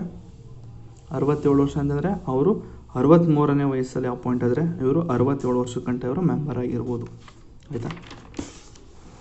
ಸೊ ನೆಕ್ಸ್ಟು ಅಪಾಯಿಂಟ್ಮೆಂಟಲ್ಲಿ ಯಾರು ಮಾಡ್ತಾರೆ ಅಂತಂದರೆ ಕಂಪ್ಲೀಟ್ ಸೆಂಟ್ರಲ್ ಗೌರ್ಮೆಂಟ್ ನೋಡ್ಕೊಳ್ಳುತ್ತೆ ಅಪಾಯಿಂಟ್ಮೆಂಟ್. ನೋಡಿ, ಇಲ್ಲಿ ಜುಡಿಷರಿನೇ ಇಲ್ಲ, ಈ ಟ್ರಿಬ್ಯುನಲ್ಸ್ ಅಂತ ತಕ್ಷಣ ನಾನು ಕೋರ್ಟ್ ಅಂತ ಹೇಳಿದೆ, it is type of a court ಅಂತ ಹೇಳಿದೆ. But still it is appointed by central government. ಇದೊಂಥರ ಡಿಮೆರಿಟ್ಸು. ಇದು ಎಕ್ಸಿಕ್ಯೂಟಿವ್ ಇನ್ವಾಲ್ವ್ ಆಗಬಾರ್ದು ಜುಡಿಷರಿಗೆ, ಬಟ್ ಇಲ್ಲಿ ಎಕ್ಸಿಕ್ಯೂಟಿವ್ ಇನ್ವಾಲ್ವ್ ಆಗಿದೆ. ಸೊ ನೆಕ್ಸ್ಟು ರೆಕಮೆಂಡೇಷನು ಯಾರು ರೆಕಮೆಂಡ್ ಮಾಡ್ತಾರೆ ಅಂದರೆ ನಮ್ಮ ಚೀಫ್ ಜಸ್ಟಿಸ್ ಆಫ್ ಇಂಡಿಯಾ ಅಥವಾ judge of a supreme court who is nominated by chief justice of India. ಅಕಸ್ಮಾತು ಈಗ ಸೆಂಟ್ರಲ್ ಗೌರ್ಮೆಂಟ್ಗೆ ಯಾರು ನಾಮಿನೇಟ್ ಮಾಡ್ತಾರೆ ಅಂತಂದರೆ ನಮ್ಮ CJI ಅವರು ನಾಮಿನೇಟ್ ಮಾಡ್ತಾರೆ. ಈಗ ಯಾರೋ ಒಬ್ಬ ಚೇರ್ಮನ್ ಅಥವಾ ಮೆಂಬರ್ ಮಾಡಬೇಕು ಅಂದರೆ ರಾಜೀವ್ ಖನ್ನಾ ಅವ್ರನ್ನ ಅವ್ರನ್ನ ಒಂದು ಕನ್ಸಲ್ಟೇಷನ್ ತೊಗೊಳ್ತಾರೆ ಅಥವಾ ರೆಕಮೆಂಡೇಷನ್ ತೊಗೋತಾರೆ. ಇಲ್ಲ ಅಂತಂದರೆ ನಮ್ಮ CJI ಅವ್ರು ಏನಿರ್ತಾರೆ ಅವ್ರೇನಾದ್ರು ಆಬ್ಸೆಂಟ್ ಆದಾಗ ಅವರು ಒಬ್ಬರನ್ನ ನಾಮಿನೇಟ್ ಮಾಡಿ ಕಳಿಸಿರ್ತಾರೆ. ಅಂದರೆ ಸರ್ ನಾನು ಬರೋದಕ್ಕೆ ಆಗೋದಿಲ್ಲ, ಈ ಒಂದು ನಾಮಿನೇಷನ್ ಅಥವಾ ಈ ಒಂದು ರೆಕಮೆಂಡೇಷನ್ ಕೊಡೋದಕ್ಕೆ ನಾನಿರಲ್ಲ, ನನ್ನ ಬದಲು ಇವನ್ನ ಕಳಿಸ್ತಾ ಇದ್ದೀನಿ, ಅವನು ಬಂದು ಕೊಡ್ತಾನೆ, ನಾನೆಲ್ಲ ಹೇಳಿದ್ದೀನಿ ಅಂದ್ಬಿಟ್ಟು ಅವ್ರು ಹೇಳಿ ಕಳಿಸ್ತಾರೆ ಇನ್ನೊಬ್ಬ ಬಂದು ರೆಕಮೆಂಡ್ ಮಾಡ್ತಾನೆ. ಸೊ ಇಷ್ಟು ಅಪಾಯಿಂಟ್ಮೆಂಟು. ಸೊ ಇದೆಲ್ಲ ಬೇಡ, ರೆಕಮೆಂಡೇಷನ್ ಅನ್ನೋದಕ್ಕಿಂತ ರೆಕಮೆಂಡೇಷನ್ CJI ಅವರು ಇರ್ತಾರೆ, ಸರಿನಾ. ಈ ಒಂದು ನಾಮಿನೇಟ್ ಅಥವಾ nominated by chief justice of India ಇದೆಲ್ಲ ಇದು ಬರೋಲ್ಲ, ಇವರೇ ಬರೋದು, ಸರಿನಾ. ಬಟ್ ಸ್ಟಿಲ್ ಅಪಾಯಿಂಟ್ಮೆಂಟ್ ಯಾರು ಮಾಡ್ತಾರೆ ಅಂದರೆ central government. So next originally appeals against order of a CAT could be made only in the supreme court and not in the high court. ಅಕಸ್ಮಾತು ಈಗ ನಿಮಗೆ ಟ್ರಿಬ್ಯುನಲ್ಸಲ್ಲಿ ನಿಮಗೆ ನ್ಯಾಯ ದೊರಕಲಿಲ್ಲ ಅಂತ ತಿಳ್ಕೊಳ್ಳಿ. ಮೊದಲು ಏನಿತ್ತು ಅಂತಂದರೆ ಒರಿಜಿನಲಿ ಅಂದರೆ 42nd ಅಮೆಂಡ್ಮೆಂಟ್ ಆ್ಯಕ್ಟ್ ತಂದಾಗ ಏನಾಗುತ್ತೆ ಅಂತಂದರೆ ಅಲ್ಲಿ ಒಂದಷ್ಟು ರಿಪೋರ್ಟಲ್ಲಿ ಏನು ಬರೆದಿರುತ್ತೆ ಅಂತಂದರೆ ನಿಮಗೇನಾದರೂ ಟ್ರಿಬ್ಯುನಲ್ಸಲ್ಲಿ ನಿಮಗೆ ನ್ಯಾಯ ದೊರಕದೇ ಇದ್ದರೆ ನೀವು ಡೈರೆಕ್ಟಾಗಿ ಸುಪ್ರೀಂ ಕೋರ್ಟ್ಗೆ ಹೋಗಬಹುದು ಅಂತ ಇತ್ತು. ಅಂದರೆ ಹೇಳಿದ್ನಲ್ಲ, ನಿಮಗೆ ನ್ಯಾಯ ಸಿಕ್ಕಲಿಲ್ಲ ಅಂತಂದರೆ ನೋಡ್ರಪ್ಪ, ನೀವು ಯಾವುದೇ ಕಾರಣಕ್ಕೂ ಹೈಕೋರ್ಟ್ಗೆ ಹೋಗೋಂಗಿಲ್ಲ, ಡಿಸ್ಟ್ರಿಕ್ಟ್ ಕೋರ್ಟ್ಗೆ ಹೋಗೋಂಗಿಲ್ಲ ಅಥವಾ ಸಬಾರ್ಡಿನೇಟ್ ಕೋರ್ಟ್ಗಳಿಗೆ ಹೋಗೋಂಗಿಲ್ಲ, ನೀವು ಡೈರೆಕ್ಟಾಗಿ ನೀವು ಟ್ರೈನ್ ಹತ್ಕೊಂಡು ಸುಪ್ರೀಂ ಕೋರ್ಟ್ಗೆ ಹೋಗ್ಬೋದು ಅಂತ ಒರಿಜಿನಲ್ ಆಗಿತ್ತು. ಸೊ ಇದನ್ನು ಕ್ವಶನ್ ಮಾಡಿದಂತಹ ಚಂದ್ರಕುಮಾರ್ ಕೇಸಲ್ಲಿ 1997 ಸುಪ್ರೀಂ ಕೋರ್ಟ್ ಏನು ಹೇಳುತ್ತೆ ಅಂತಂದರೆ ಈ ಒಂದು ಅಪೀಲ್ ಏನಿದೆ ಟ್ರಿಬ್ಯುನಲ್ಸಿಂದ ಬಂದಂತಹ ಒಂದು ಡೈರೆಕ್ಟ್ ಅಪೀಲ್ ನಮಗೆ ಸುಪ್ರೀಂ ಕೋರ್ಟ್ಗೆ ಏನು ಬಂದಿದೆ, ಇದು ಅನ್ಕಾನ್ಸ್ಟಿಟ್ಯೂಷನಲ್. ಇದು ಹೈಕೋರ್ಟ್ನ ಒಂದು ಜುರಿಸ್ಟಿಕ್ಷನ್ ಏನಿದೆ ಅದನ್ನು ವೈಲೇಟ್ ಮಾಡ್ತಾ ಇದೆ. ನೋಡಿ, ಹೈಕೋರ್ಟ್ ಜುರಿಸ್ಟಿಕ್ಷನ್ ಏನಿದೆ ಅಂತ ಗೊತ್ತಲ್ವ ನಿಮಗೆ. ಹೈಕೋರ್ಟಲ್ಲಿ ಅಂಡರ್ಲಿ ಏನಿದೆ ಅಂದರೆ ಟ್ರಿಬ್ಯುನಲ್ಸು ಬರ್ತದೆ, ನಿಮ್ಮ ಸಬಾರ್ಡಿನೇಟ್ ಕೋರ್ಟ್ಗಳು, ಡಿಸ್ಟ್ರಿಕ್ಟ್ ಕೋರ್ಟ್ಗಳು ಎಲ್ಲ ಹೈಕೋರ್ಟ್ ಅಂಡರ್ಲೇ ಇದೆ ಅಲ್ವಾ. ಹಾಗಾದರೆ ನೀವು ಯಾಕೆ ಹೈಕೋರ್ಟ್ಗೆ ಹೋಗಿದ್ರೆ ಡೈರೆಕ್ಟಾಗಿ ಸುಪ್ರೀಂ ಕೋರ್ಟ್ ಬರ್ತಾಯಿದ್ದೀರಾ? ಇಲ್ಲೇ 5 ಕೋಟಿ ಕೇಸ್ ನನ್ನ ಹತ್ರ ಕೊಳಿತಾ ಬಿದ್ದಿದೆ, ಜೊತೆಗೆ ನಿಮ್ಮದು ತಗೊಳ್ಳೋಣ ನಾನು ಅಂತಂದ್ಬಿಟ್ಟು ಸುಪ್ರೀಂ ಕೋರ್ಟು ಪ್ರಶ್ನೆ ಮಾಡಿ ಅದನ್ನು ಕ್ಯಾನ್ಸಲ್ ಮಾಡುತ್ತೆ, ಸರಿನಾ. ಚಂದ್ರಕುಮಾರ್ ಕೇಸಲ್ಲಿ ನೋಡಿ, ರೆಸ್ಟ್ರಿಕ್ಷನ್ ಒಂದು ಜುರಿಸ್ಟಿಕ್ಷನ್ ಇದು ಒರಿಜಿನಲ್ ಆಗಿದ್ದು ಮೊದಲು ಅಂದರೆ ಅಪೀಲ್ ಮಾಡ್ಬೋದಿತ್ತು ನೀವು ಟ್ರಿಬ್ಯುನಲ್ಸಿಂದ ಡೈರೆಕ್ಟಾಗಿ ಸುಪ್ರೀಂ ಕೋರ್ಟ್ಗೆ ಅಂತ ಇತ್ತು. ಸೊ ಚಂದ್ರಕುಮಾರ್ ಕೇಸಲ್ಲಿ ಸುಪ್ರೀಂ ಕೋರ್ಟ್ ಏನು ಹೇಳುತ್ತೆ ಅಂತಂದರೆ restriction on the jurisdiction of high court is constitutional. So ಇದು ಹೈಕೋರ್ಟ್ ಜುರಿಸ್ಟಿಕ್ಷನ್ಗೆ ರೆಸ್ಟ್ರಿಕ್ಷನ್ ಕೊಟ್ಟಂಗೆ ಅಲ್ವಾ, ರೆಸ್ಟ್ರಿಕ್ಷನ್ ಮಾಡ್ದಂಗೆ ಅಲ್ವಾ. So holding that the judicial review is a part of a basic structure of constitution. So ಈ ಒಂದು ಜುಡಿಷಿಯಲ್ ರಿವ್ಯೂ ಏನಿದೆ, ಈ ಜುಡಿಷಿಯಲ್ ರಿವ್ಯೂ ಅಂತಂದರೆ ನೀವು ಅಪೀಲ್ ಮಾಡೋದೇನಿದೆ, ಹೈಕೋರ್ಟ್ಗೆ ಅಪೀಲ್ ಮಾಡೋದೇನಿದೆ, ಇದು ನಮ್ಮ basic structure of a constitution. ಈಗ ನಿಮ್ಮ ಕೆಳ ನ್ಯಾಯಾಲಯದಲ್ಲಿ ನಿಮಗೆ ನ್ಯಾಯ ಸಿಗಲಿಲ್ಲ ಅಂತಂದರೆ ನೀವು ಮೇಲು ನ್ಯಾಯಾಲಯಕ್ಕೆ ಹೋಗ್ಬೋದು, ಅಂದರೆ ಸುಪ್ರೀಂ ಕೋರ್ಟ್ಗೆ ಹೋಗ್ಬೋದು, ಹೈಕೋರ್ಟ್ಗೆ ಹೋಗ್ಬೋದು ಅಂತಿದೆ. ಬಟ್ ನೀವು ನೋಡಿದ್ರೆ ಸುಪ್ರೀಂ ಕೋರ್ಟ್ಗೆ ಹೋಗಬೇಕು ಅಂತ ಇದ್ದೀರಾ. ಸೊ ಆ ಸುಪ್ರೀಂ ಕೋರ್ಟ್ ಹೇಳುತ್ತೆ ನೀವು ಕೆಳ ನ್ಯಾಯಾಲಯದಿಂದ ನೀವು ಹೈಕೋರ್ಟ್ ಬರೋದೇನಿದೆ ಅದು ನಮ್ಮ basic structure of the constitution, ಸರಿನಾ. So next that appeal it laid down that appeals against the order of a CAT shall lie before a division bench of a concern high court. So ಅದೇನು ಹೇಳುತ್ತೆ ಅಂತಂದರೆ ನಿಮ್ಮ ಅಪೀಲ್ಗಳೇನಿದೆ ಟ್ರಿಬ್ಯುನಲ್ಸಿಂದ ಬಂದಂತಹ ಅಪೀಲ್ಗಳು ಹೈಕೋರ್ಟ್ಗೆ submit ಮಾಡಿ. So ಹೈಕೋರ್ಟ್ನಲ್ಲಿ ಬಂದಂತಹ ಆ ಒಂದು ಅಪೀಲು ಹೈಕೋರ್ಟ್ನಲ್ಲಿ ಸಿಗದೇ ಇಲ್ಲ ಅಂತಂದರೆ ನಿಮಗೆ ಆಮೇಲೆ ಸುಪ್ರೀಂ ಕೋರ್ಟ್ಗೆ ಬನ್ನಿ ಅಂತ ಸುಪ್ರೀಂ ಕೋರ್ಟು ಚಂದ್ರಕುಮಾರ್ ಕೇಸಲ್ಲಿ ಹೇಳಿದೆ. So not possible for an aggrieved public servant to approach a supreme court directly against an order of the CAT without first going to the concern high court. ಅರ್ಥ ಆಯ್ತಾ? ಇಷ್ಟೇ. ಸೊ ನೆಕ್ಸ್ಟ್ ಇದು complete central administrative tribunals ಆಗಿತ್ತು. Next state tribunal administrative tribunals ಏನು ಹೇಳುತ್ತೆ ಅಂತಂದರೆ the administrative tribunal act 1985, ಇದು ಕೂಡ 1985 ಬಂದಿತ್ತು. Empowers central government to establish the state administrative tribunals. So ಈ ಒಂದು 1985 ಒಟ್ಟು 2 ಟ್ರಿಬ್ಯುನಲ್ಸ್ ಬಂದಿತ್ತು ಅಂತ ಹೇಳಿದೆ. ಒಂದು ಸೆಂಟ್ರಲ್ ಅಡ್ಮಿನಿಸ್ಟ್ರೇಟಿವ್ ಟ್ರಿಬ್ಯುನಲ್ಸು ಮತ್ತು ಅದೇ CAT ಮತ್ತು SAT ಅಂತ ಹೇಳಿದೆ. For a specific request of the concern state governments. ಸುಮ್ಮನೆ ಮಾಡಲ್ಲ, ಕೆಲವೊಂದು ಸ್ಟೇಟ್ ಗೌರ್ಮೆಂಟ್ ಹೇಳಬೇಕು ಸರ್ ನಮ್ಮಲ್ಲೂ ಕೂಡ ನೀವು SAT ಸ್ಟೇಟ್ ಅಡ್ಮಿನಿಸ್ಟ್ರೇಟಿವ್ ಟ್ರಿಬ್ಯುನಲ್ಸ್ ನೀವು ದಯವಿಟ್ಟು ಎಸ್ಟಾಬ್ಲಿಷ್ ಮಾಡಿ ಅಂತ ಸ್ಪೆಷಲ್ಲಾಗಿ ಏನಾದರೂ ಇನ್ವಿಟೇಷನ್ ಬಂತು ಅಂತಂದರೆ, ಸ್ಪೆಸಿಫಿಕ್ ರಿಕ್ವೆಸ್ಟ್ ಬಂತು ಅಂದರೆ ಮಾತ್ರ ಅದು ಎಸ್ಟಾಬ್ಲಿಷ್ ಆಗ್ತದೆ. Like CAT the SAT exercise ಇದಕ್ಕೂ ಕೂಡ ಒರಿಜಿನಲ್ ಜುರಿಸ್ಡಿಕ್ಷನ್ ಇದೆ, ಸರಿನಾ. ಇದಕ್ಕೂ ಕೂಡ ಸ್ಟೇಟಲ್ಲಿ ಇದು ಆಗಲಿಂದ ನಾನು ಸೆಂಟ್ರಲ್ ಇರೋದನ್ನ ನಾನು ಸ್ಟೇಟ್ದು ಹೇಳ್ಬಿಟ್ಟೆ, ಆಯಿತಾ. ನೀವು ಅದನ್ನು ಸೆಂಟ್ರಲ್ಗೆ ತೊಗೊಳ್ಳಿ, ಆಯಿತಾ. ಸೆಂಟ್ರಲಲ್ಲಿ ಇದೆಲ್ಲ ಆಗೋದು. ನಾನು ಮೇಲೆ ಹೇಳಿದ್ನಲ್ಲ ಸೆಂಟ್ರಲ್ ಅಡ್ಮಿನಿಸ್ಟ್ರೇಟಿವ್ ಅಂತ ಹೇಳಿದ್ನಲ್ಲ, ಕಂಪ್ಲೀಟ್ ಇದು ಅದು ಸೆಂಟ್ರಲ್ಗೆ ಅದು, ಸರಿನಾ. ಈಗ ಹೇಳೋದೆಲ್ಲ ಸ್ಟೇಟ್ದು, ಸರಿನಾ. ಅಂದರೆ ಸ್ಟೇಟ್ದು ಆಗಲೇ ಹೇಳ್ಬಿಟ್ಟಿದ್ದೀನಿ, ಬಟ್ ಸ್ಟಿಲ್ ಎರಡೂ ಸೇಮೇನೆ, ಆಯಿತಾ. ಅಲ್ಲಿ ಏನು ಡಿಫ್ರೆನ್ಸ್ ಇಲ್ಲ. ಬಟ್ ಲಕ್ಷ್ಮೀಕಾಂತವನು ಅಲ್ಲಿ CAT ಆರ್ SAT ಅಂತ ಕೊಟ್ಬಿಟ್ಟಿದ್ರು ಆಗ್ತಾಯಿತ್ತು, ಬಟ್ ಏನೂ ಮಾಡೋಕ್ಕಾಗಲ್ಲ ಬಿಡಿ, ಸರಿನಾ. ನೆಕ್ಸ್ಟು ಸ್ಟೇಟ್ ಅಡ್ಮಿನಿಸ್ಟ್ರೇಟಿವ್ ಟ್ರಿಬ್ಯುನಲ್ಸು ಅದು ಏನಂತ ಸ್ಟೇಟ್ ಗೌರ್ಮೆಂಟ್ ಅವರು ಏನಾದ್ರು ಹೇಳಿದರೆ ಮಾತ್ರ ಎಸ್ಟಾಬ್ಲಿಷ್ ಆಗುತ್ತೆ ಹೇಳಿದೆ. ಸೊ ಇದಕ್ಕೂ ಕೂಡ ಒರಿಜಿನಲ್ ಜುರಿಸ್ಡಿಕ್ಷನ್ ಇದೆ. ಸೊ ನೆಕ್ಸ್ಟು ಅಪಾಯಿಂಟೆಡ್ ಬೈ, ಇದು ಕೂಡ ಅಪಾಯಿಂಟೆಡ್ ಸೆಂಟ್ರಲ್ ಗೌರ್ಮೆಂಟ್ ಇದನ್ನು ಕೂಡ ಅಪಾಯಿಂಟ್ ಮಾಡ್ತಾರೆ ವಿತ್ ದ ರೆಕಮೆಂಡೇಷನ್ ಯಾವುದು, with the recommendation of search cum selection committee ಅಂತ ಒಂದು ಮಾಡ್ತಾರೆ, shared by chief justice of high court. ಆ ಒಂದು ಹೈಕೋರ್ಟಲ್ಲಿ ಸರ್ಚ್ ಕಮ್ ಸೆಲೆಕ್ಷನ್ ನೋಡಿ, ಸರ್ಚ್ ಕಮ್ ಸೆಲೆಕ್ಷನ್, ಆಯಿತಾ. ಸರ್ಚ್ ಮಾಡಿ ಪಿಕ್ ಮಾಡ್ತಾರಂತೆ ಅವ್ರನ್ನ. ಸೊ ಕನ್ಸರ್ನ್ ಬೈ ಅಥವಾ shared by chief justice of high court of a concern state. ಆ ಒಂದು ಸ್ಟೇಟಲ್ಲಿದ್ದಂತಹ ಚೀಫ್ ಜಸ್ಟಿಸ್ ಅವರು ಇದು ಮಾಡ್ತಾರಂತೆ, ರೆಕಮೆಂಡೇಷನ್ ಮಾಡ್ತಾರಂತೆ. Next the act also makes A provision for setting up a joint administrative tribunals JAT for 2 or more state. So 2-3 ಸ್ಟೇಟ್ಗಳಿಗೆ ಯಾವ act, ಈ ಒಂದು administrative tribunal act of 1985 ಏನಿದೆ ಇದು ಈ ಸೆಂಟ್ರರು ಮತ್ತು ಸ್ಟೇಟಲ್ಲಿ ಬಿಲ್ಡ್ ಮಾಡೋದಲ್ಲದೆ, ಅಂದರೆ ಎಸ್ಟಾಬ್ಲಿಷ್ ಮಾಡೋದಲ್ಲದೆ 2-3 ಸ್ಟೇಟ್ಗಳಿಗೆ ಕಾಮನ್ ಆಗಿ ಒಂದನ್ನು ತರ್ಬೋದು. That is called joint administrative tribunals ಅಂತ ತರ್ಬೋದು, ಸರಿನಾ. ಅಷ್ಟೇ, ಇನ್ನೇನಿಲ್ಲ ಅದ್ರ ಬಗ್ಗೆ. ಸ್ಟೇಟ್ ಅಡ್ಮಿನಿಸ್ಟ್ರೇಟಿವ್ ಟ್ರಿಬ್ಯುನಲ್ಸ್ ಬಗ್ಗೆ ಏನಿಲ್ಲ, ಯಾಕಂದರೆ ಎರಡೂ ಕೂಡ ಸೇಮ್ ಇದೆ, ಆಯಿತಾ. Next tribunals for other matters ಅಂತ ಹೇಳಿದೆ. ಸೊ ಏನಿದೆ ಎಕ್ಸ್ಟ್ರಾ ಬಂದ್ಬಿಡ್ತಲ್ಲ ತಿಳ್ಕೊಂಡ್ರ, ಇಲ್ಲ ಇಲ್ಲಿದೆ ನೋಡಿ. ಒಂದು ಈಗ ಏನು ನೋಡಿದ್ವಿ ಹೇಳಿ, ಈಗ ಕಂಪ್ಲೀಟಾಗಿ ನಾವು ಅಡ್ಮಿನಿಸ್ಟ್ರೇಟಿವ್ ಆರ್ಟಿಕಲ್ 323A ನೋಡಿದ್ವಿ ನೋಡಿ, ಇಲ್ಲಿದೆ ಆರ್ಟಿಕಲ್ 323A. ಇದೇನು ಹೇಳುತ್ತೆ, ಅಡ್ಮಿನಿಸ್ಟ್ರೇಟಿವ್ ಟ್ರಿಬ್ಯುನಲ್ಸ್ ಅಂತ ಹೇಳಿದೆ. ಆರ್ಟಿಕಲ್ 323B ಏನಿದೆ ಅದು ಟ್ರಿಬ್ಯುನಲ್ಸ್ ಫಾರ್ ಅದರ್ ಮ್ಯಾಟರ್ಸ್ ಅಂತ ಹೇಳಿದ್ನಲ್ಲ, ಅದೇ ಈ ಅದರ್ ಮ್ಯಾಟರ್ಸು.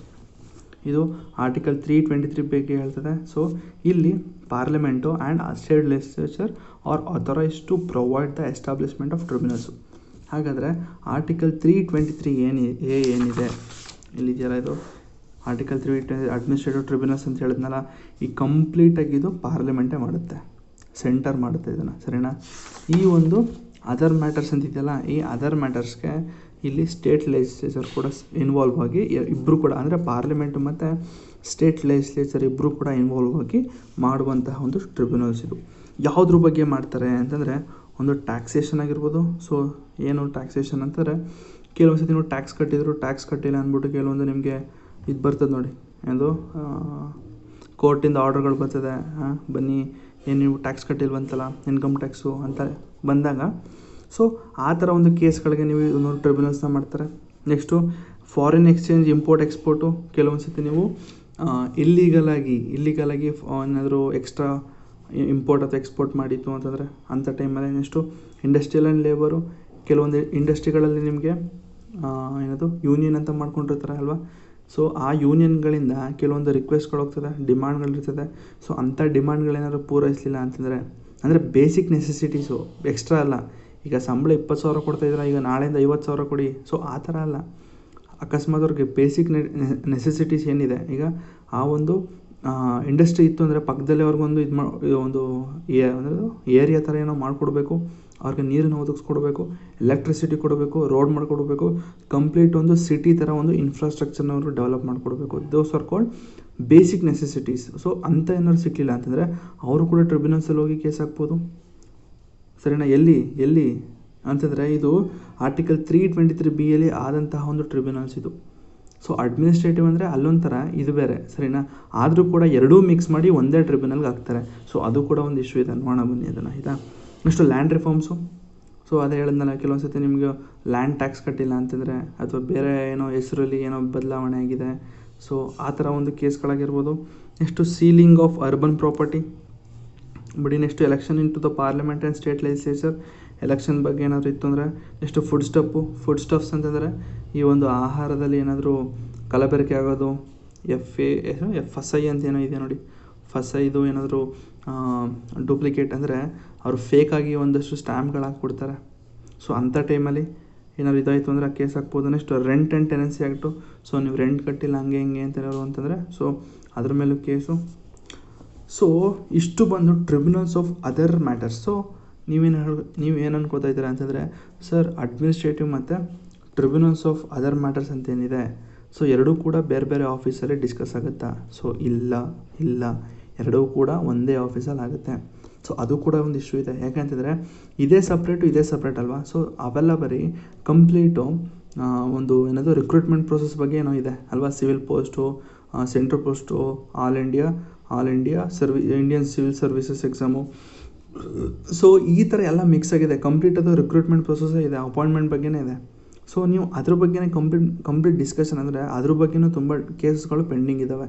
ಸೊ ಅದ್ರ ಬಗ್ಗೆ ನೀವು ಕಂಪ್ಲೀಟಾಗಿ ಡಿಸ್ಕಸ್ ಮಾಡಿ, ಇದ್ರ ಬಗ್ಗೆ ನೀವು ಬೇರೆ ಒಂದು ಆಫೀಸ್ನ ಕ್ರಿಯೇಟ್ ಮಾಡಿ ಡಿಸ್ಕಸ್ ಮಾಡಿದ್ರೆ ಇದು ತುಂಬ ಈಸಿ ಆಗುತ್ತೆ ಅಲ್ವಾ. ಎರಡೂ ಕೂಡ ಒಂದೇ ಆಫೀಸಲ್ಲಿ ಹಾಕ್ಬಿಟ್ಟಾಗ ಕೇಸಸ್ಗಳು ಜಾಸ್ತಿ ಆಗ್ಬಿಡುತ್ತೆ ಅಲ್ವಾ. ಸೊ ಅದು ಕೂಡ ಒಂದು ಇಶ್ಯೂ ಇದೆ, ನೋಡೋ ಬನ್ನಿ. ಸೊ ನೆಕ್ಸ್ಟು ಇಷ್ಟೇ, ಇನ್ನೇನಿಲ್ಲ ಟ್ರಿಬ್ಯುನಲ್ಸ್ ಆಫ್ ಅದರ್ ಮ್ಯಾಟರ್ಸ್ ಅಂದರೆ. ನೆಕ್ಸ್ಟ್ ಬರೋದು ಆರ್ಟಿಕಲ್ 3. ಇದನ್ನು ಯಾಕೆ ಇಷ್ಟೊಂದು ಡೀಟೇಲಾಗಿ ಹೇಳ್ತಾ ಇದ್ದೀನಿ ಅಂದರೆ ನೋಡ್ಕೊಳ್ಳಿ, ಅರ್ಥ ಮಾಡ್ಕೊಳ್ಳಿ. ಮೇನ್ಸ್ಗೆ ಇಂಪಾರ್ಟೆಂಟ್ ಆಗಿರೋ ಒಂದು ಸಬ್ಜೆಕ್ಟ್ ಆಗಿದೆ. ಜೊತೆಗೆ ಪ್ರಿಲಿಮ್ಸಲ್ಲಿ ಇನ್ನೂ ಒಂದು ಕ್ವಶನ್ ಜಾಸ್ತಿ ಕೇಳಿದಿರೋಂಥ ಟಾಪಿಕ್ ಅಂದರೆ ಇದೆ. ಯಾಕಂದರೆ KS ಅವನು ಇದ್ರ ಮೇಲೆ ಕೇಳ್ಬೋದು, ತಲೆ ಕೆಟ್ಟವನು KS ಅವನು, ಹುಡುಗರು ಯಾರು ಇದ್ರ ಬಗ್ಗೆ ಓದಲ್ಲ, ಸೊ ನಾನು ಅದ್ರ ಮೇಲೆ ಕೇಳ್ತೀನಿ ಅಂತ ಕೇಳ್ಬೋದು. ಸೊ ಅದಕ್ಕೆ ನಾನು ಇಷ್ಟೊಂದು ಡೀಟೇಲಾಗಿ ಹೋಗ್ತಾಯಿದ್ದೀನಿ, ಸರಿನಾ. ನೆಕ್ಸ್ಟು ಆರ್ಟಿಕಲ್ 323 ಮತ್ತು 323A 323B differ in the following aspects. So ಎರಡೂ ಕೂಡ ಡಿಫ್ರೆನ್ಸ್ ಇದೆ. ಏನು ಅಂತಂದರೆ, ಸೊ ಆರ್ಟಿಕಲ್ 323 ಏನಿದೆ ಅದು ಬರೀ ನಮ್ಮ ಪಬ್ಲಿಕ್ ಸರ್ವಿಸ್ ಮ್ಯಾಟರ್ಸ್ ಮಾತ್ರ. ಇದಕ್ಕೆ ಏನಕ್ಕೆ ಎಸ್ಟಾಬ್ಲಿಷ್ ಮಾಡ್ತಾರೆ ಅಂದರೆ ಈ tribunals, those are established for public service matters only. ಹಾಗಾದರೆ 323B ಏನು, ಅದರ್ ಮ್ಯಾಟರ್ಸು. ನೋಡಿ, ಇಷ್ಟು ಮ್ಯಾಟರ್ಸ್ ಬಗ್ಗೆ ಆರ್ಟಿಕಲ್ 323 ಡಿಸ್ಕಸ್ ಆಗುತ್ತೆ, ಆಯಿತಾ. Next, while tribunals under the article 323A can establish only by the parliament. ನೋಡಿ, 323 ಅದು ಕಂಪ್ಲೀಟ್ ಸೆಂಟರ್ ಅಂತ ಹೇಳಿದಿರಿ. ಸೊ ಇಲ್ಲಿ 323B ಇಲ್ಲಿ ಪಾರ್ಲಿಮೆಂಟು ಮತ್ತು ಸ್ಟೇಟ್ ಲೆಜಿಸ್ಲೇಚರ್ ಇಬ್ಬರು ಕೂಡ ಇನ್ವಾಲ್ವ್ ಆಗ್ತಾರೆ ಎಸ್ಟಾಬ್ಲಿಷ್ ಮಾಡಬೇಕಾದ್ರೆ. So next article 323A only one tribunal for centre and one for each state or 2 or more state. Article 323A ಅಲ್ಲಿ ಒಂದು ಏನು ಹೇಳುತ್ತೆ ಅಂತಂದರೆ, ಒಂದು ಸೆಂಟರ್ ಕೊಡ್ತೀವಿ, ಜೊತೆಗೆ ಪರ್ಟಿಕ್ಯುಲರಿಗೆ ಒಂದೊಂದು ಸ್ಟೇಟಿಗೆ ಒಂದೊಂದು ಟ್ರಿಬ್ಯುನಲ್ಸ್ ಮಾಡಿಕೊಡ್ತೀವಿ ಅಂತ ಹೇಳುತ್ತೆ. ಆರ್ಟಿಕಲ್ 323B ಏನು ಹೇಳುತ್ತೆ ಅಂದರೆ, hierarchy of a tribunals may be created. ಅಂದರೆ ಎಲ್ಲೆಲ್ಲಿ ಬೇಕಾಗ್ತದೆ ಅಲ್ಲಲ್ಲಿ ಕ್ರಿಯೇಟ್ ಮಾಡ್ತಾರೆ. ನೆಕ್ಸ್ಟು ಚಂದ್ರಕುಮಾರ್ ಕೇಸ್ ನೋಡಿದ್ವಿ, ಜುರಿಸ್ಡಿಕ್ಷನ್ ಏನಿದೆ ಅದ್ರ ಬಗ್ಗೆ ಎಲ್ಲ ನೋಡಿದ್ವಿ, ಅನ್ಕಾನ್ಸ್ಟಿಟ್ಯೂಷನಲ್ ಅಂತ ಹೇಳಿದ್ವಿ. ಸೊ ಇಷ್ಟು ಬಂದು ನಿಮ್ಮ tribunals for other matters. Okay, ಇಲ್ಲೊಂದು ಟೇಬಲ್ ಇದೆ, ಟೇಬಲ್ ನೋಡ್ಕೊಳ್ಳಿ. ಜೊತೆಗೆ ಇಲ್ಲಿ ಮೇನ್ ಹೇಳಿದ ವೇರಿಯಸ್ ಇಶ್ಯೂಸು. ಏನಿದು various issues of tribunals, various issues faced by tribunals, ಕೆಲವೊಂದು ಚಾಲೆಂಜಸ್ ಅಂತ ಕೂಡ ಹೇಳ್ಬೋದು. ಏನು ಅಂತಂದರೆ ಕಾನ್ಸ್ಟಿಟ್ಯೂಷನಲ್ ಫೌಂಡೇಶನ್. ಇದು ಯಾಕೆ ಇದು ಅಷ್ಟು ಎಫೆಕ್ಟಿವ್ ಆಗಿಲ್ಲ ಅಂತ ಹೇಳೋದಾದರೆ, ಇದು ಸಂವಿಧಾನದಲ್ಲಿ ಸ್ಟಾರ್ಟಿಂಗಿಂದಲೂ ಇತ್ತು ಅಂತಂದಿದ್ರೆ ಇದು ಸ್ವಲ್ಪ ಎಫೆಕ್ಟಿವ್ ಆಗಿರೋದು. ಬಟ್ ಇದನ್ನು ಆ್ಯಡ್ ಮಾಡಿರೋದು 42nd ಕಾನ್ಸ್ಟಿಟ್ಯೂಷನಲ್ ಅಮೆಂಡ್ಮೆಂಟ್ ಆ್ಯಕ್ಟಿಂದ. ಆದ್ದರಿಂದ ಸ್ವಲ್ಪ ಇದನ್ನು ನೆಗ್ಲೆಕ್ಟ್ ಮಾಡ್ತಾರೆ ಜನಗಳು. ನಮಗೆ ಗೊತ್ತಿರಲಿಲ್ಲ, ಇದು ನನಗೂ ಸಹಿತ ಗೊತ್ತಿರಲಿಲ್ಲ, ಓದೋವರೆಗೂ ನನಗೂ ಗೊತ್ತಿರಲಿಲ್ಲ ಇದರ ಟ್ರಿಬ್ಯುನಲ್ಸ್ ಇದೆ, ನಾವು ಇಲ್ಲೂ ಕೂಡ ಹೋಗಿ ನಾವು ಕೇಸ್ನ ಹಾಕ್ಬೋದು, ಈ ಒಂದು ಆಫೀಸು ನಮ್ಮ ಹತ್ರನೇ ಬರುತ್ತೆ. ಇದ್ರ ಬಗ್ಗೆ ನನಗೂ ಸಹಿತ ಗೊತ್ತಿರಲಿಲ್ಲ, ಸರಿನಾ. Next independence. ಇದಕ್ಕೆ ಇಂಡಿಪೆಂಡೆನ್ಸ್ ಕೊಟ್ಟಿದ್ದೀರಾ? ಇಲ್ಲ.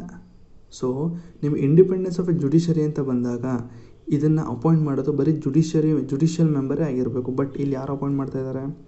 ಅಪಾಯಿಂಟ್ ಮಾಡೋದಲ್ಲ ನಮ್ಮ central government. So central government ಅಂದರೆ ಏನು? ಎಕ್ಸಿಕ್ಯೂಟಿವ್. ನೆಕ್ಸ್ಟು ಪೆಂಡಿಂಗ್ ಕೇಸಸ್ ಇಲ್ಲೂ ಕೂಡ ಇದೆ. ಪೆಂಡಿಂಗ್ ಕೇಸಸ್ ಟ್ರಿಬ್ಯುನಲ್ಸಲ್ಲಿ ಒಟ್ಟು 47,000 ಕೇಸ್ಗಳು ಪೆಂಡಿಂಗ್ ಇದೆ ಅಂತ. ಇನ್ನು ಅರ್ಥ ಮಾಡ್ಕೊಳ್ಳಿ. ಎಲ್ಲಿ ಸಿಗುತ್ತೆ ನಿಮಗೆ ನ್ಯಾಯ? ಬೇಗ ಸಿಗುತ್ತಾ? ಇಲ್ಲ. ಹತ್ತತ್ರ 2-3 ವರ್ಷ ತಳ್ತಾರೆ. ಸೊ ಲಾಯರ್ಗಳು ಒಳ್ಳೊಳ್ಳೆ ಬಿಲ್ಡಿಂಗ್ಗಳು ಕಟ್ಕೊಳ್ತಾರೆ. ಒಂದು ಇಯರಿಂಗ್ ಆಯಿತು ಅಂತಂದರೆ 5,000 10,000 ಎಲ್ಲಿ ಕೂಡ ಹೋಗೋರು.